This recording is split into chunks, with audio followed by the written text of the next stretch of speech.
இன்றைக்கி நம்ம பச்சை பட்டாணியில் புலாவ் எப்படி செய்கிறதுன்னு பார்க்கலாம். நான் அதுக்கு ஒரு 1.25 வீசம்படி பாஸ்மதி ரைஸ் எடுத்துருக்கேன்.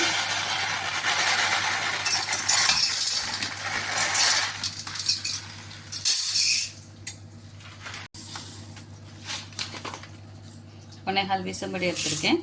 இதில் 3 தடவை அலசி நம்ம ஊற வச்சுக்கலாம். ஒரு அரை மணி நேரம் ஊற வச்சுக்கலாம்.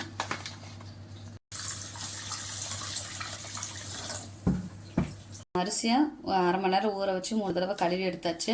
அடுத்து நான் தாளிக்கிறதுக்கு எடுத்துருக்கிறது என்ன பார்த்தீங்கன்னா, பட்டை, கிராம்பு, ஸ்டார் அனீஸ், ஜாதிபத்திரி, ஒரு ஏலக்காய், அடுத்து பிரிஞ்சி இலை, சோம்பு எடுத்திருக்கேன். ஒரு பெரிய வெங்காயத்தை நீள நீளமாக கட் பண்ணி வச்சுருக்கேன். ஒரு தக்காளி ரொம்ப சின்ன சின்னதாக இருக்காமல் இந்த மாதிரி சைஸில் ஒரு தக்காளி 6ஆக கட் பண்ணி வச்சுருக்கேன்.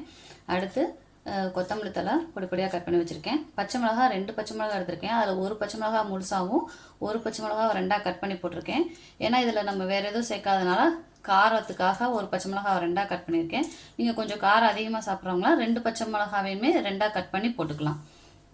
1 கிராம் பச்சை பட்டாணியை எடுத்து வச்சுருக்கேன். இப்போ இதை எப்படி செய்கிறதுன்னு பார்க்கலாம். பற்ற வச்சு குக்கர் வச்சுக்கலாம். இல்லை நீங்கள் அடி கனமான பாத்திரம் எதுனாலும் வச்சுக்கலாம்.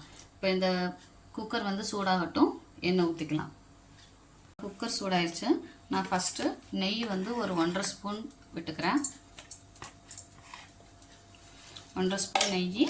அடுத்து ஒரு 100 ml 50லேருந்து 100 ml எண்ணெய் விட்டுக்கலாம்.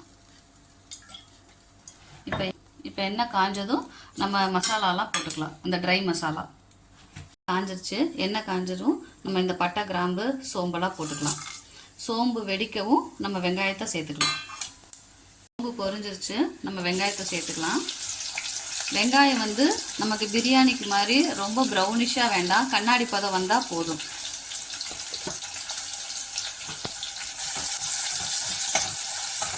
கண்ணாடி பதம் வந்துருச்சு. இந்த சமயத்தில் பச்சை மிளகாயை சேர்த்திட்டு ஒரு 1.5 ஸ்பூன் இஞ்சி பூண்டு பேஸ்ட்டு சேர்த்திக்கலாம்.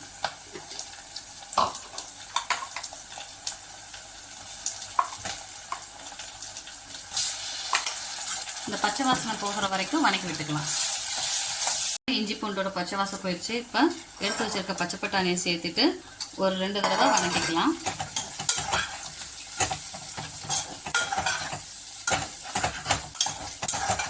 நம்ம அரிசி கழுவி வச்சிருக்கோம் இல்லையா, அந்த பாஸ்மதி ரைஸை இதோட சேர்த்துக்கலாம்.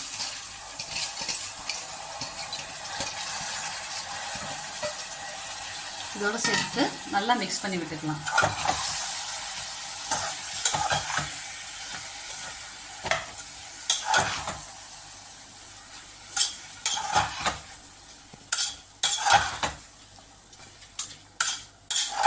ஒன்னேகால் டம்ளர் அரிசி எடுத்திருந்தேன். இதுக்கு 2 டம்ளர் தண்ணி ஊற்றி ஒரு விசில் விட்டுக்க போகிறோம். இப்போ இதுக்கு நான் 2 டம்ளர் தண்ணி ஊற்றிக்கிறேன்.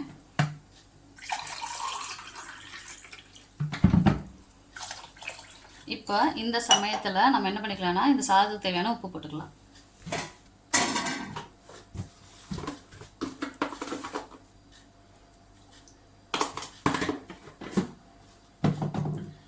நம்ம இதை மிக்ஸ் பண்ணி விட்டுட்டு நல்லா உப்பு கரையிற அளவுக்கு மிக்ஸ் பண்ணி விட்டுட்டு உப்பு அளவு பார்த்துக்கலாம். உப்பு வந்து ஒரு உப்பு அதிகமாக இருக்கணும். அதிகமாக இருந்துச்சுன்னா சாதம் வெந்து வரப்போ நமக்கு கரெக்டாக இருக்கும். ஒரு உப்பு அதிகமாக இருக்கு.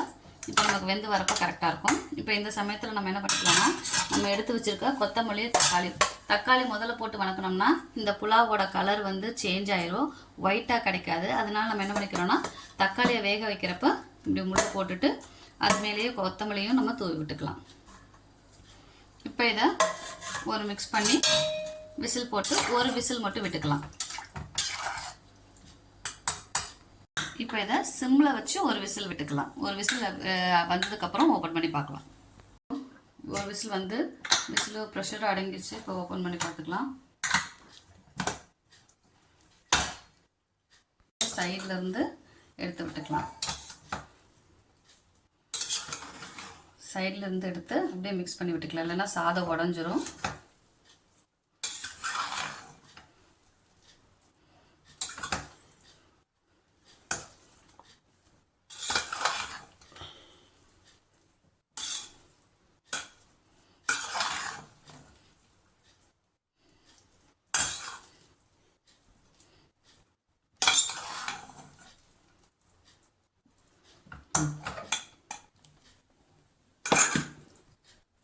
இப்போ நமக்கு லஞ்ச் பாக்ஸ் ரெசிபி பச்சை பட்டாணி புலாவ் ரெடி.